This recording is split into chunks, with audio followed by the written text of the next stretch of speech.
'Stranger things' season 5 episode 8 గురించి ఈ వీడియోలో డీటెయిల్‌గా మాట్లాడుకుందాం. Which means the finale. అసలు ఒక డికేడ్ వరకు గూడా రన్ అయిన ఈ 'స్ట్రేంజర్ థింగ్స్' అసలు ఎలా ఎండ్ అయింది అని ఈ వీడియోలో డీటెయిల్ మాట్లాడుకుందాం. అసలు 'స్ట్రేంజర్ థింగ్స్‌ని' లైక్ మనం 2016 నుంచి చూస్తున్నాం. అప్పటి నుంచి రిలీజ్ అయ్యి ఈ 2026లో అయితే అయింది. ఆల్మోస్ట్ 10 ఇయర్స్ వరకు గూడా ఈ 'స్ట్రేంజర్ థింగ్స్' అయితే సక్సెస్‌ఫుల్‌గా రన్ అయింది. ఒక సీజన్ నుంచి ఇంకో సీజన్, ఇంకో సీజన్ నుంచి ఇంకో సీజన్ ఒక హైప్ ఇస్తూ వెళ్ళింది. ఒక విధంగా ఈ సీజన్ 5 అనేది లైక్ ఒక ఎమోషన్ రైడ్ అని చెప్పొచ్చు.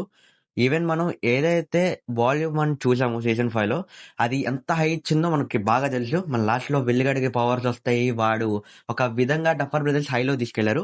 బట్ అదే ఎక్స్‌పెక్టేషన్స్ మనం ఫినాలేలో చూసుకున్నట్టయితే నాకెందుకో మరి అంత హై అనైతే అనిపించలేదు. ఈవెన్ వాల్యూమ్ 2 నాకు చాలా డిసప్పాయింట్ చేసింది. మనం వాల్యూమ్ 1లో ఇచ్చిన హై అనేది వాల్యూమ్ 2 కంటిన్యూ చేయలేదు. బట్ ఏదైతే ఆ క్యారెక్టర్ డెవలప్‌మెంట్స్ అనేవి ఉంటాయో, లైక్ స్టోరీ వెళ్తూ గూడా చాలా బాగా చూపించుకుంటూ వెళ్లారు. రెకనాని చంపాలని, దానికి రీజన్స్ గూడా ఎతుకుతూ ఉంటారు. అండ్ అదంతా గూడా చాలా డీటెయిల్‌గా బావుంటది.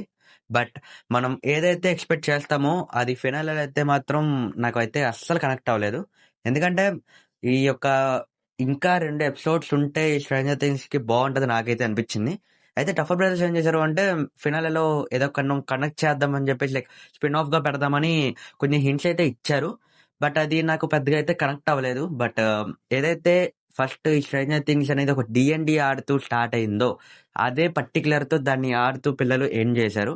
అండ్ పిల్లలు అంటే మీకు ఆల్రెడీ తెలిసే ఉంటది. మనం వాల్యూమ్ 2లో చూసిన పిల్లలే ఇక్కడైతే ఆడుతూ ఎండ్ అయితే చేశారు. సో, మేబీ వాళ్ళనేమన్నా నెక్స్ట్ సీజన్‌లో చూపిచ్చి వాళ్ళే నెక్స్ట్‌గా ఏమన్నా పెట్టే ఛాన్స్ ఉన్నాయి. బట్ నో మోర్ అయితే మనం వెక్కనే చూడబోట్లేదు. పర్టిక్యులర్‌లీ తన గురించి అయితే మాట్లాడాలి.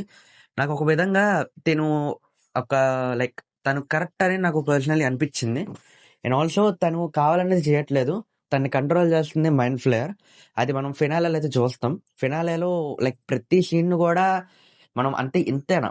అయిపోయిందా అన్నట్ట మూడ్ ఆఫ్‌లో అయితే అనిపిచ్చింది. నాకు పర్సనల్లీ అయితే ఇంకో 2 ఎపిసోడ్‌లు పడుంటే బావుండని అనిపిచ్చింది. ఎందుకంటే ఈ 8థ్ ఎపిసోడ్ అనేది మనం చూసుకుంటే 2 అవర్స్ 8 మినిట్స్ అయితే ఉంది.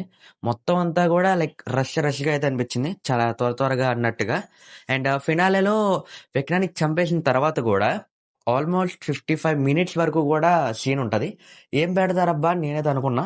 బట్ ఆ 55 మినిట్స్ ఏదైతే ఉందో అది మొత్తం గూడా ఎమోషనల్ రైడ్‌తో తీసుకెళ్ళిపోయారు. లిటరల్లీ నాకు కన్నీళ్లొచ్చేసినాయి. ఎందుకంటే ఆ ఎమోషన్‌ని మెయింటైన్ చేయడం అనేది చాలా గ్రేట్ అని చెప్పొచ్చు. 'గేమ్ ఆఫ్ థ్రోన్స్' లాగా లైక్ ఫినాలేలో అవ్వగొట్టారని చెప్పి చాలామంది మాట్లాడుకుంటున్నారు. బట్ ఆ ఫినాలేలో ఏదైతే సరిగ్గా చూపించలేదో 'స్ట్రేంజర్ థింగ్స్' 'డఫర్ బ్రదర్స్' అయితే ఈ ఫినాలేలో అయితే మాత్రం పర్ఫెక్ట్ ఎండింగ్ అయితే ఇచ్చారు. There is a lot of doubts. మనమైతే ఒకటి సెపరేట్ వీడియో చేస్తా. ఎందుకంటే మనం మాట్లాడుకోవాల్సింది ఫినాలే గురించి పర్సనల్‌గా. బట్ ఫినాలే ఎపిసోడే టూ గుడ్. So, yeah! ఇది ఇవాల్టి వీడియో. సో, హోప్‌ఫుల్లీ నా రివ్యూ మీకు అర్థమైంది అనుకుంటున్నా. అండ్ మీ వీడియో నచ్చితే గనుక లైక్ చేయండి, షేర్ చేయండి, సబ్స్క్రైబ్ చేసుకొని పక్కన బెల్ కూడా ఆన్‌లో పెట్టుకోండి. అండ్ నెక్స్ట్ వీడియోలో కలుద్దాం. Signing off your under